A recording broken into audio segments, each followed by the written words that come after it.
Je peux donner une bonne main d'appréciation à Joey ce matin, encore une fois, qui se déplace. Un grand merci, Joey. Est-ce qu'on peut donner une bonne main d'appréciation à Candy ce matin? Yes! J'ai une petite annonce avant de commencer ce matin. Mon message, je sais qu'elle n'est pas ici dans la rencontre parce qu'elle est impliquée, mais aujourd'hui, le 14 juin 1972, je suis en train de dire l'âge. C'est pas... mais c'est l'anniversaire de Nicole, aujourd'hui. Fait qu'après la réunion, allez la voir, allez lui souhaiter la bonne anniversaire, joyeux, puis que vous puissiez la voir, la rendre un peu mal à l'aise. Yes! C'est ça que je veux. Qu'elle reçoive beaucoup d'amour de votre part. C'est bon? Yes, amen. Hey, je suis content d'être ici ce matin pour pouvoir apporter le message. Il y a 2 semaines, je vous avais amené alentour d'un feu. Est-ce que vous vous rappelez, pour ceux qui étaient présents, on a été alentour d'un feu et comment on aime les feux de camp? Est-ce qu'il y avait des personnes il y a 2 semaines qui étaient là? Yes, parfait. Au moins, il y a quelques personnes. C'est bon. Et merci à tous ceux qui ont écouté en ligne. Et merci pour toutes les personnes qui n'étaient pas là, mais je vous remercie quand même. Autour du feu, on avait commencé il y a quelques semaines là-dessus et j'avais à cœur de continuer le message. Et aujourd'hui, le titre du message, c'est « Autour du feu, relevé pour être envoyé ». Est-ce qu'il y en a ici qui aiment le poulet? Hein, moi, j'aime le poulet. Est-ce que vous avez déjà vu la différence entre du poulet cuit sur un barbecue au propane et un barbecue cuit au charbon? Ah, c'est complètement différent. C'est 2 choses. Le propane, c'est pratique. C'est rapide. Hein? Tu allumes ton barbecue, tu pèses sur les pitons, le feu est là. Tu peux commencer à faire cuire ton poulet, tu mets tes assaisonnements et tout ça. Mais ça va goûter tes assaisonnements. C'est vrai, hein? Mais quand que tu prends un barbecue, un feu, tu prépares le feu, tu allumes un feu de braise, tu allumes un feu de charbon, juste ça, ça prend du temps. De bien le préparer, de l'allumer et tout ça. Et après ça, tu fais cuire ton poulet et ton poulet goûte comme « wow! » Ah, du bon poulet portugais. Ah! Là, tout le monde va se chercher un restaurant poulet portugais à Saint-Jérôme. On se remet dans la scène.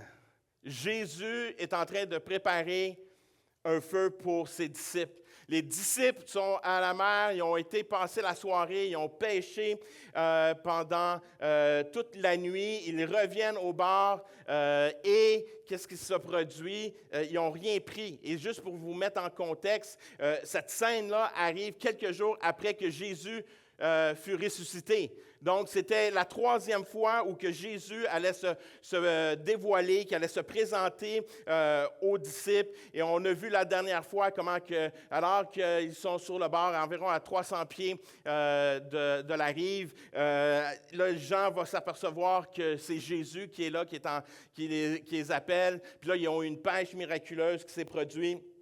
Et Pierre va se rendre, va partir, puis il va aller rejoindre Jésus. Et Jésus avait déjà préparé un repas. Jésus avait pris déjà du poisson, du pain, avait déjà pris des aliments. Et on avait vu comment que Jésus attire encore vers lui. Et comment que les disciples ils avaient pris un repas, comment qu'ils les avaient nourris, comment qu'ils avaient donné même aussi un sens de direction. Et aujourd'hui, ce texte continue et on va aller encore plus loin ce matin dans ce côté-là où qu'on va réaliser l'importance d'une odeur. Comment que tout ce que Jésus fait dans les petits détails, que ça a un impact sur les vies des gens. Jusque dans notre sens de l'odeur. Dieu nous a créés avec notre nez pour une raison. Hein? Savez-vous, là, une des choses qui marque le plus l'être humain, c'est l'odeur?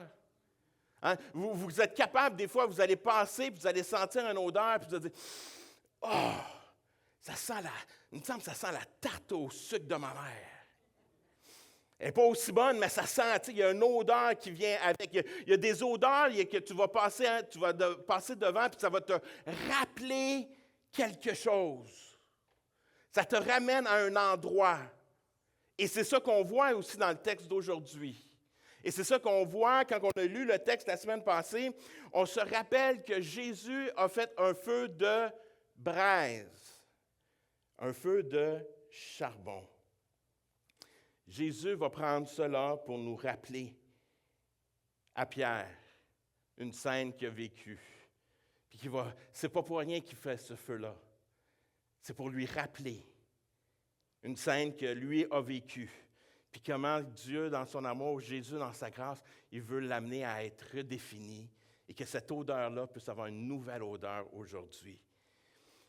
On va lire l'histoire, on va continuer à lire, c'est l'histoire dans Jean chapitre 21, chapitre 21, versets 15 à 23. Je vous encourage à lire le texte. On va avoir lu le texte au complet, on va avoir passé à travers le chapitre au complet. Et on arrive à la scène où que Jésus et les disciples ont mangé, ont eu du temps ensemble, ils ont eu des discussions, mais là, il arrive au moment où que Jésus veut faire face, veut parler à Pierre, rempli d'amour, rempli de grâce, parce qu'il voit Pierre que, « Hey, Pierre, il y a quelque chose que tu veux mettre de côté, tu voudrais oublier, mais aujourd'hui, c'est la journée où on va s'en parler.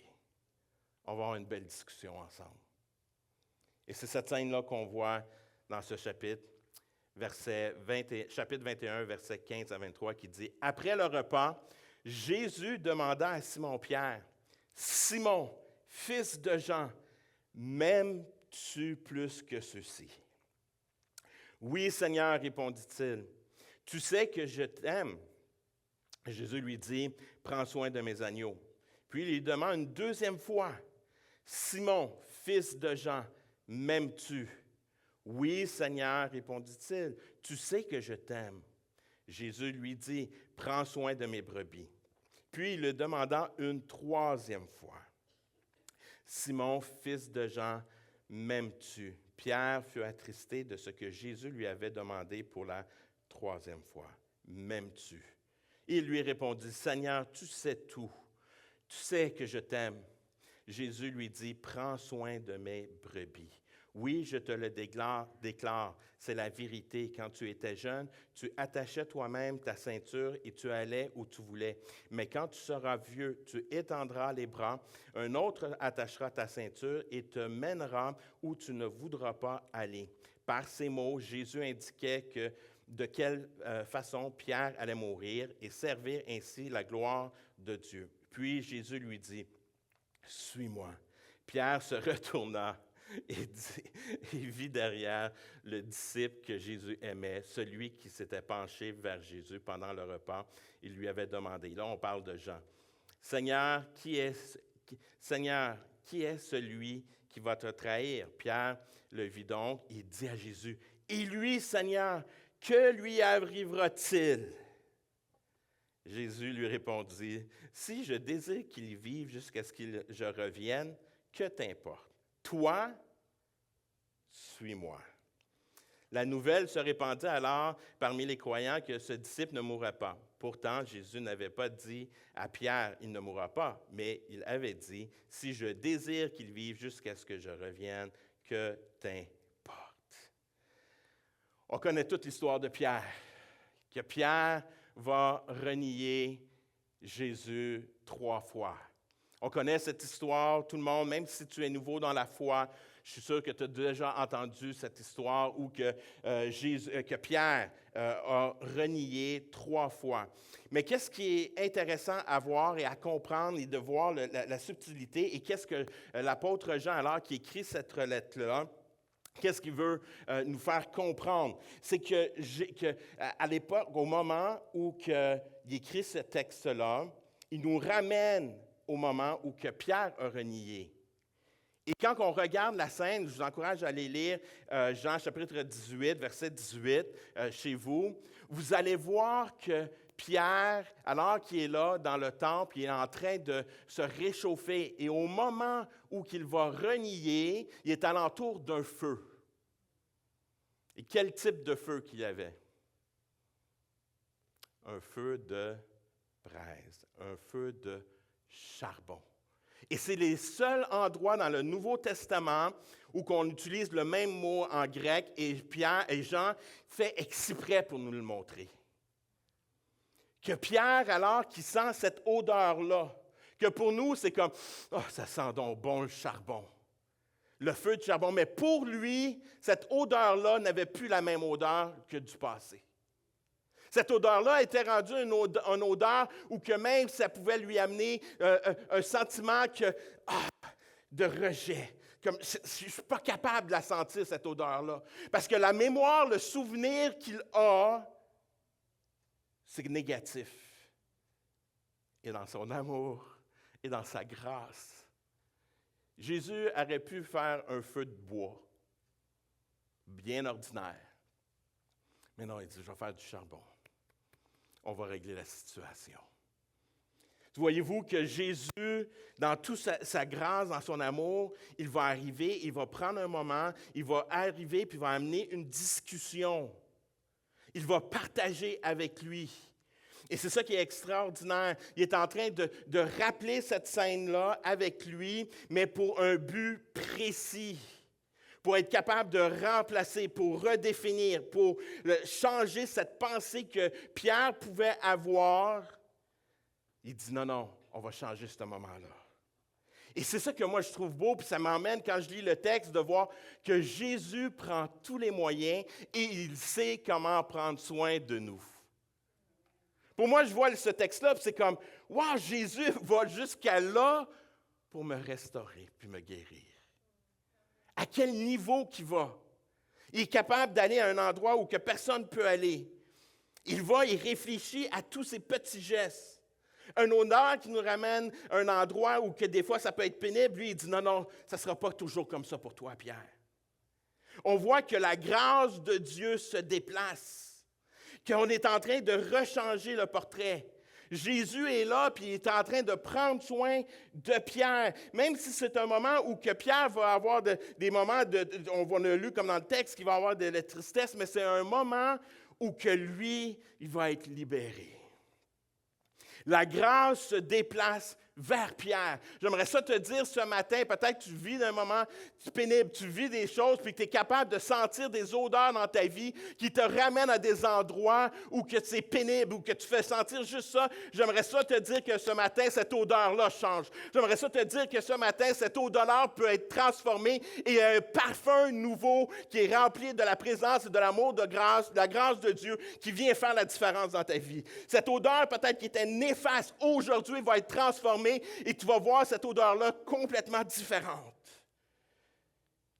Dieu nous aime tellement qu'il est capable de prendre une odeur, la transformer. Imagine comment il fait tout ça pour toucher notre cœur et nous transformer. La grâce fait la différence dans la vie. Et la beauté, et qu'est-ce que j'aime dans ce texte, savez-vous quoi? Jésus, ça fait quelques fois qu'il voit Pierre, puis c'est la première fois qu'il adresse Pierre la situation. Soyons honnêtes, là. 2 secondes. Quelqu'un qui te trahit, qui te rejette, qui te poignarde 3 coups dans le dos. Est-ce que tu as le goût de prendre un repas avec lui? Est-ce que tu es prête à lui préparer un bon petit poisson avec du pain? C'est incroyable, l'amour de Dieu. C'est incroyable, la grâce de Dieu. Jésus l'emmène à une table et non à un tribunal.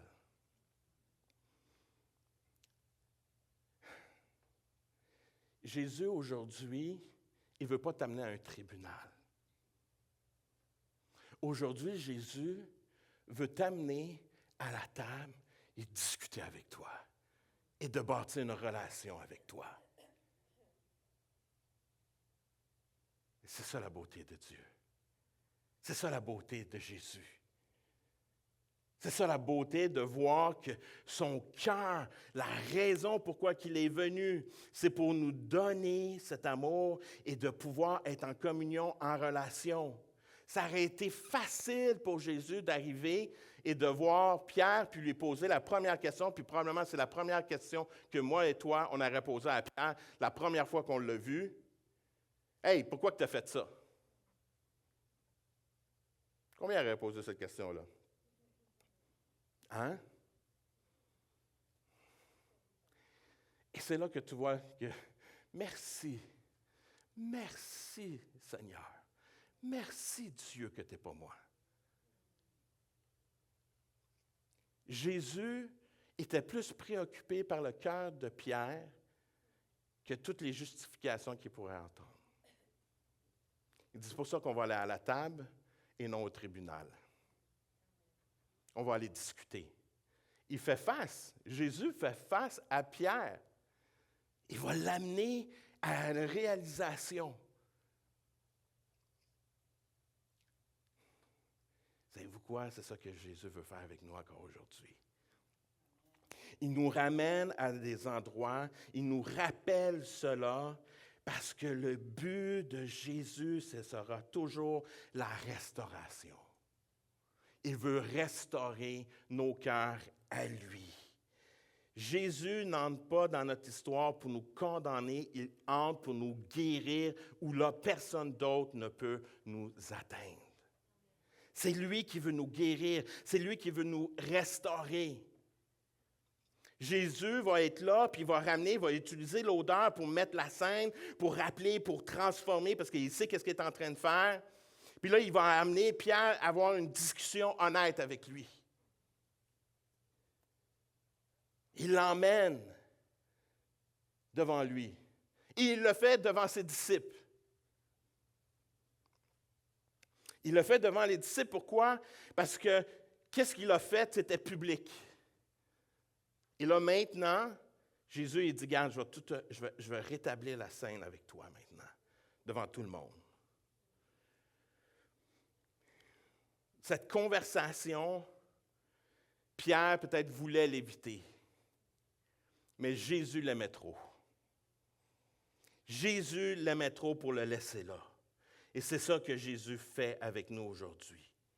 Il n'essaie pas de nous abaisser, il n'est pas là pour nous prêcher dessus. Il n'est pas là en train de nous culpabiliser.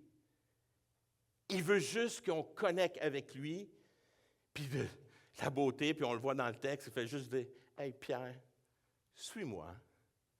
Si tu me suis, tu vas voir, ça va régler bien des problèmes. Quand tu arrêtes de me suivre, c'est là que les problèmes commencent à être un peu plus difficiles. Mais si tu me suis, tu vas voir comment que ça va être. Ça va faire une différence. » Jésus pose la question 3 fois, simple, direct, yeux dans les yeux. Mais j'essaie de visualiser cette scène-là. Et j'ai de la difficulté pour moi, je ne sais pas pour vous, mais dans l'amour et la grâce de Jésus, quand il regarde Pierre droit dans les yeux, j'ai de la misère à voir Jésus avoir un regard condamnant. C'est le contraire. Pierre, tu m'aimes-tu plus que tes frères? Puis là, il doit répondre. Alors là, ça devait être un peu gênant pour Pierre. Tu as tous les disciples qui sont là. Oui, je t'aime. Puis les disciples comprenaient qu'est-ce qui se passait aussi. Hein? Pierre comprenait, les disciples comprenaient qu'est-ce qui se passait aussi. Il arrive, puis Pierre va arriver, puis il va dire « Oui, je t'aime ».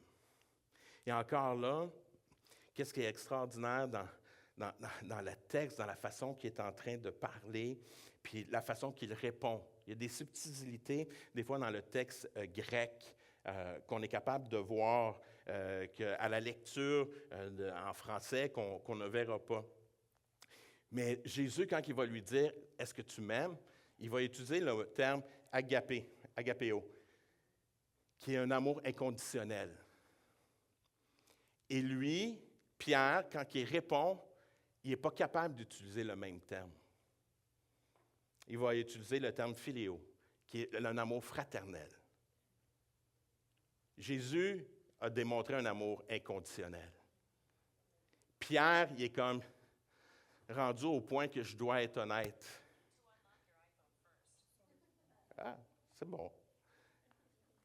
Siri voulait prendre des notes. Mais il y a cet endroit-là où que Pierre, qui est pas, où Pierre, il va répondre d'un autre terme, le terme philéo, qui est plus un amour fraternel. Et à la troisième fois, Jésus va lui dire, à la place d'utiliser le terme agapé, il va utiliser le terme philéo. Jésus descend au niveau de Pierre. Savez-vous quoi? C'est ça que Jésus fait. Il descend à notre niveau. Il descend. Où que tu es présentement, Jésus descend où que tu es pour rentrer en communion avec toi. Il est là pour toi. Tu n'es pas là pour dire, « quand je vais être meilleur. » Pierre a pu avoir cette voix-là dans sa tête. Je pense, c'est bon. Je l'ai trahi. Jésus le comprend. Jésus il est là, puis il est comme, « OK, tu es là, c'est good, je m'en viens où tu es. » Et c'est ça la beauté de notre Dieu. C'est ça la beauté. Dans ce moment-là, Pierre va arriver puis va expérimenter la grâce de Dieu. Et je crois qu'alors qu'on voit dans le texte que Pierre est attristé, puis qu'il y a un moment parce qu'il comprend, il sait qu'est-ce qui se passe, puis il y a tout ça. Mais je crois que c'est une tristesse qui est là parce qu'il comprend la situation, mais c'est une expérience qu'il est en train de vivre en même temps que je crois qu'il y a une tristesse qui est émue, mais je crois qu'il est ému de la grâce de Dieu aussi. Parce qu'il est en train de recevoir l'amour du Père. Il est en train de recevoir l'amour de Jésus. Jésus est en train de lui dire, « Hey, moi je t'aime aussi. Moi aussi, je t'aime. » Parce que Jésus, qu'est-ce qu'il fait? Et c'est ça qui est extraordinaire. Jésus, à chaque fois qu'il pose la question, il est en train de lui rappeler sa mission. Il est comme en train de lui dire, « Hey, je te pose la question, tu m'aimes, mais oublie pas, je t'ai donné une mission. » Hein? Et c'est ça la beauté aujourd'hui. C'est ça la beauté qu'on voit que Jésus est là dans ce moment où il est en train de guérir le cœur de Pierre, qui est en train de restaurer le cœur de Pierre. Il est là puis il prend soin de lui. Il est en train de lui demander, il pose la question, mais en même temps qu'il pose la question, il est en train de le valoriser. Et c'est ça qui est extraordinaire de Dieu. Il fait face à la situation, mais il valorise en même temps. On va régler la situation, mais ta mission va continuer, mon ami. Est-ce que vous voyez qu'est-ce qui se produit? La grâce de Dieu, comment elle fonctionne? Comment que la grâce de Dieu, et c'est là que Pierre, je peux juste me mettre dans sa place, dans un moment où il est en train de comprendre la situation, il est là, puis il est dans ce temps qu'il dit, oui, j'ai eu honte, je l'ai trahi, je l'ai haï, puis là je l'entends, puis il est en train de me dire que, hey, prends soin de mes brebis, à chaque fois que je suis en train de lui dire, oui, je t'aime, il est en train de dire, prends soin de mes agneaux, puis là il est en train encore de prendre le temps avec lui. Il le reprend et le valorise. Il ne lui dit pas, « Hey, Pierre, maintenant que tu as fait ton erreur, maintenant, là, bon, à la place que ce soit toi qui s'occupe de l'Église, je vais donner le rôle à quelqu'un d'autre. » Non, il valorise. Il valorise. Il encourage. C'est extraordinaire l'amour de Dieu. Il fortifie, il valorise Pierre. Il est en train de réaffirmer la mission de Pierre. J'aimerais ça te dire ce matin, tu n'es pas disqualifié. J'aimerais ça te dire ce matin que Jésus veut te réaffirmer. Tu peux avoir fait des erreurs, tu peux avoir fait des choses dans ta vie, mais la mission que Dieu t'a donnée, il te l'a donnée encore aujourd'hui. Tes erreurs que tu peux avoir faites ne te limitent pas à ce que tu vas accomplir dans ton futur. La grâce ne te laisse pas assis au bord du lac. Elle te relève et te remet en route. La grâce de Dieu t'emmène à continuer à être actif. La grâce de Dieu t'emmène elle te pousse alors que tu reçois cet amour, alors que tu reçois cette grâce. Et c'est ça que Pierre reçoit.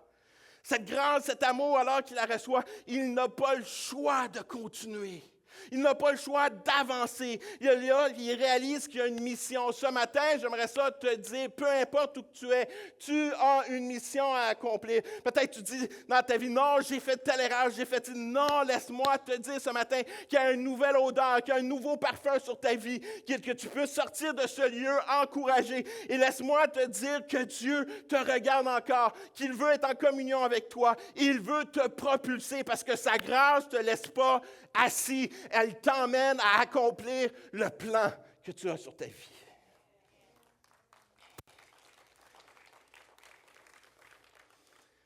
Chacun d'entre nous, nous avons une mission.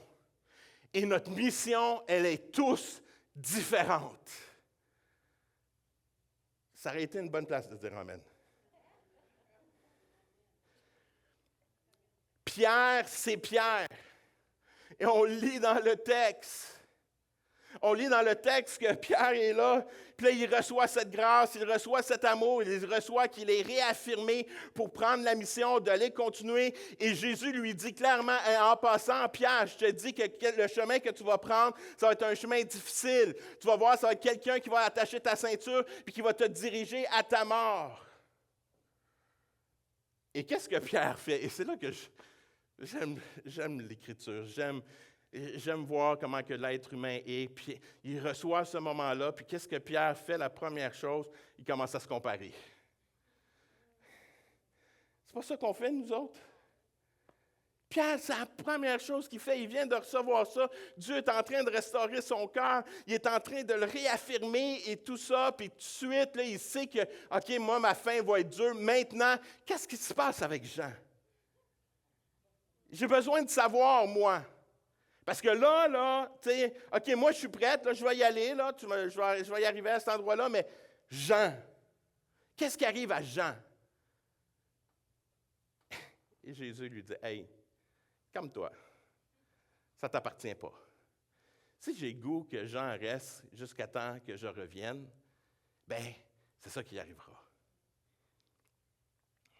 Ça lui appartient. » La mission de chacun d'entre nous, elle est différente. Elle appartient à Dieu, puis Dieu nous guide, nous dirige dans cela. Et c'est ça, on n'a pas besoin de regarder la mission de l'autre, pas regarder la mission de l'autre. Si tout le monde commence à regarder la mission qui est appelée à faire, et que ça va bien aller. Ce matin, j'aimerais ça te dire ta première mission que tu as à faire. Ta première mission que tu as, prends soin et réalise que Dieu a ça pour chacun d'entre nous. C'est une mission, c'est de prendre soin de ta relation avec Dieu. Parce que la première chose que Jésus va lui dire, puis qu'il va toujours dire à Pierre, il lui rappelle, « Suis-moi ». Il est en train de dire, je veux me comparer à Jean, puis la réponse est comme, « Oublie Jean, suis-moi ». Donc, ta mission première, c'est de le suivre, d'être en communion, d'être en relation, d'être à cette table, de communier avec lui, que tu puisses savoir ses plans, que tu connaisses ses plans pour ta vie. Alors que tu connais les plans pour ta vie, tout d'un coup, ça devient moins important que ce qui se passe ailleurs. Parce que tu es plus focus sur ce que toi, tu es appelé à accomplir. Et chacun d'entre nous, nous sommes appelés. Trop souvent, on pense que l'appelé, c'est le pasteur. C'est le prophète. Non, chacun d'entre nous, nous sommes appelés à annoncer la bonne évangile, à proclamer la bonne parole. Nous avons tous une mission et la mission n'est pas terminée. La mission va terminer la journée que Jésus va revenir. Donc, nous sommes en mission. Oui, nous sommes dans une saison de transition, mais la mission continue.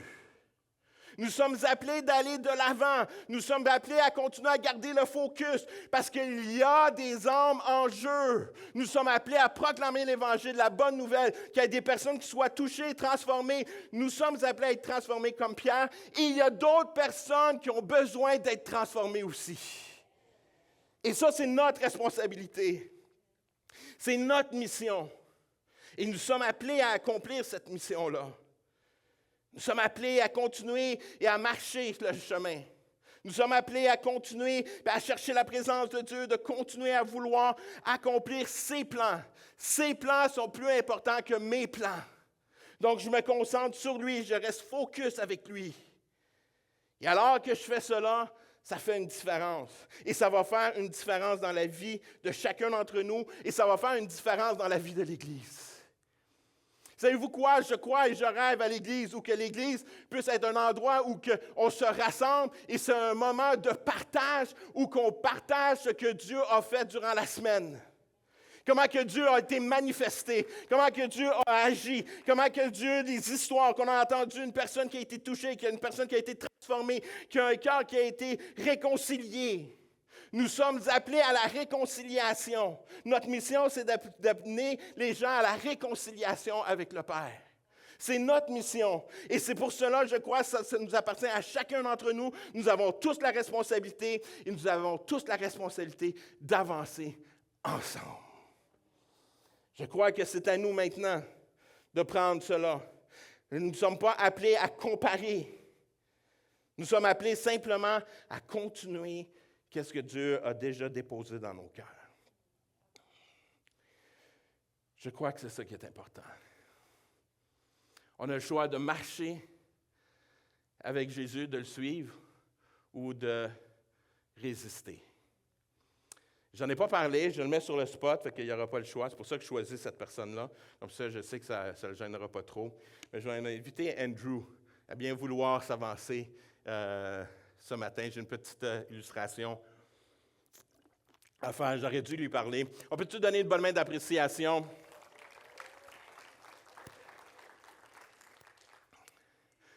Une petite illustration bien simple. Tu vas voir, tu n'avais pas besoin de te pratiquer, c'est pour ça. Génial, c'est bon. C'est good. On va faire quelque chose de vraiment simple. OK? On va se mettre ici. Oui? À la caméra. OK, il faut être dans la caméra. OK, juste mets-toi à côté de moi. On va marcher. On va compter jusqu'à là-bas combien de pieds qu'il y a. OK. 1, 2, 3, 4, 5. OK, on en retourne de bord. On y va à 2,5. On arrête à 2,5. C'est bon? 1, 2, et demi. Parfait. OK, tu restes là. Super. OK, regarde-moi. Mets tes mains comme ça. T'es prête? Oui. T'es prête? T'es prête, là? Oui. T'es correct? Qu'est-ce que tu vas faire? Non, t'es correct? Oui. OK. Oui.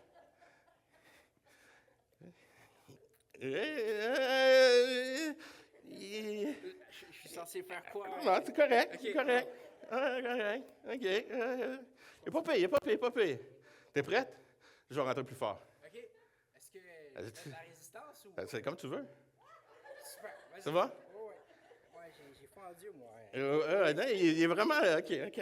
C'est bon. OK, c'est bon. Est-ce qu'on peut donner une bonne main d'appréciation? Okay. Good. C'est tout. OK, bon, mais merci.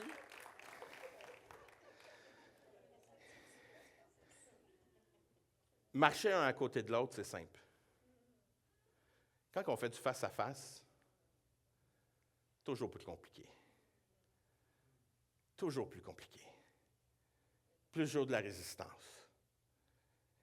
Faire du face-à-face, puis je commence à arriver, puis je fais face-à-face, puis je commence à vouloir justifier, je commence à vouloir commencer à dire mes affaires.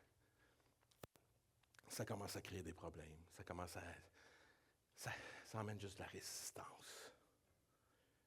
Pourquoi Jésus revient toujours avec cette demande à travers tout le temps de l'Évangile? Il fait juste demander aux gens, suis-moi. Il fait juste demander, suis-moi. Il est là, es-tu prêt à me suivre? Oui. Puis toutes les fois où il y a de la résistance, Savez-vous, c'est quand souvent? Quand les pharisiens commencent à poser des questions. Il va répondre, Jésus, aux questions. Mais c'est quoi? C'est de la résistance. C'est plus compliqué. C'est plus compliqué.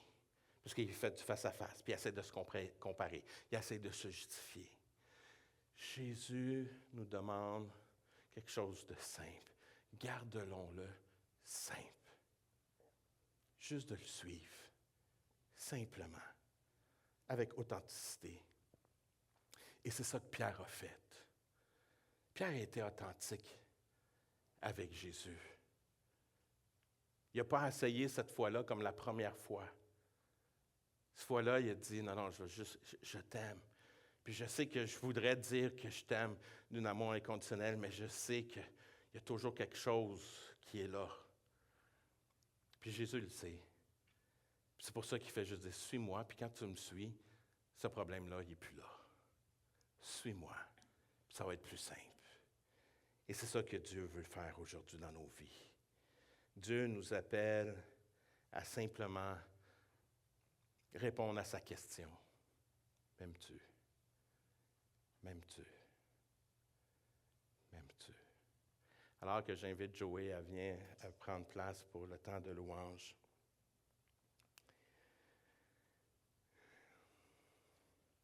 Je crois que ce matin, Dieu veut restaurer nos cœurs. Chacun d'entre nous. Il y a des endroits dans nos cœurs qu'on garde à nous et que Dieu nous appelle à marcher dans ce côté honnête comme Pierre a été honnête.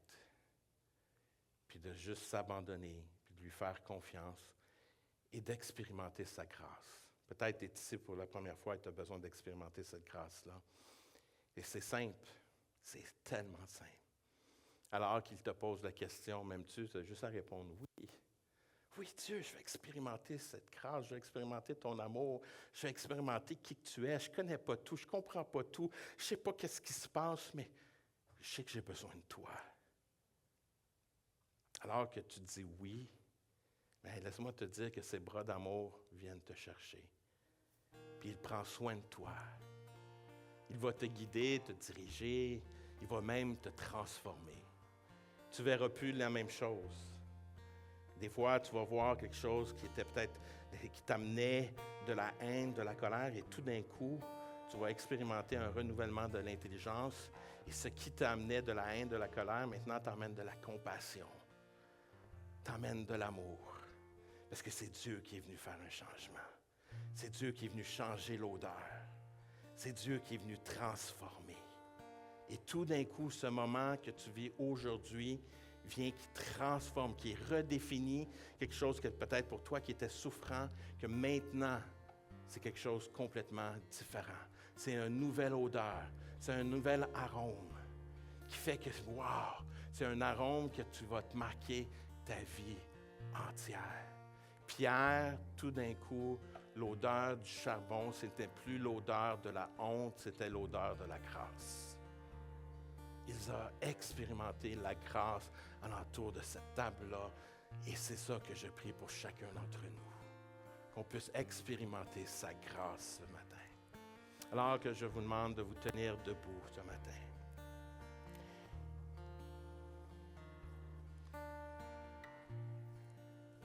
On va rentrer dans ce temps de louange et d'adoration et nous allons nous abandonner à lui. Et on va se laisser guider.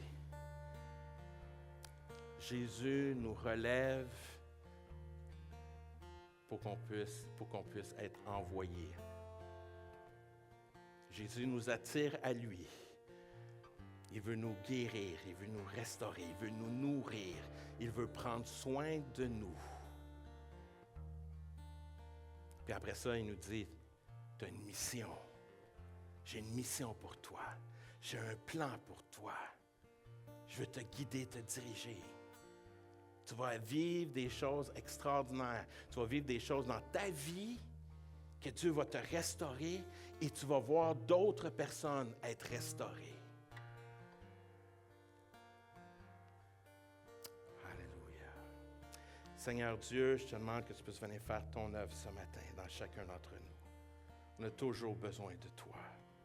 On a besoin de ta grâce, on a besoin, Seigneur, de ta direction. Seigneur, on s'abandonne complètement ce matin. Guide-nous, dirige-nous. Merci que tu pourvois en nous. Merci que tu es là, tu es alentour de la table. Et surtout, Seigneur, que tu ne nous as pas disqualifiés. Tu nous continues à nous confier la mission que tu as mise dans nos cœurs. Tu continues à nous amener d'aller de l'avant, Seigneur Dieu.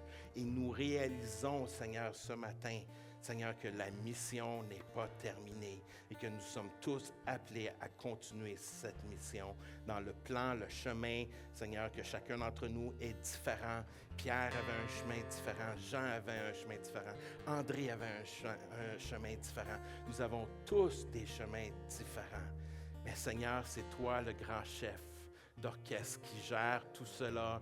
Et Seigneur, et c'est ton Église. Et Père, on te dit merci pour ton Église ce matin. Et Père, on veut te donner la gloire, l'honneur et la puissance. Et alors qu'on rentre dans ce chant, est-ce qu'on peut louer et adorer notre Dieu ce matin?